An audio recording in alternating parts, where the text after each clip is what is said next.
Hey guys, I'm going to show you how to fix if Google Maps reviews not showing. So if your Google Maps reviews isn't showing, don't worry. So review can sometimes be delayed while Google checks them, or they may be removed if they violate Google's new review policies. So try these fixes. First, check your Google account. So tap your profile picture in the top right corner and make sure you're signed in to the account that posted the review.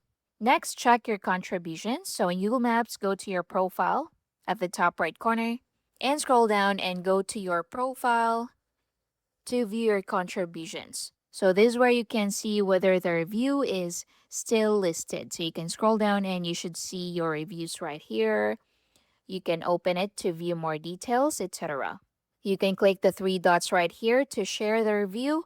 You can edit it or you can delete it.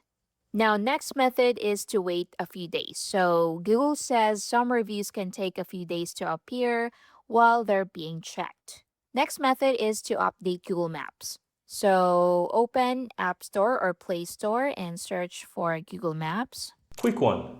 If you're finding this tutorial helpful, my team and I publish simply and easy to understand step-by-step tutorial daily. And I'd really appreciate if you hit that subscribe button to support our channel and of course so that you'll never miss out when we release videos just like this one every single day.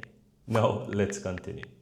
So if you're having trouble posting or viewing reviews, make sure the Maps app is updated. So if you see an update button in here, just click on that to update the app. Once updated, open it and see if that solves the problem. I hope you find this helpful. Thank you for watching.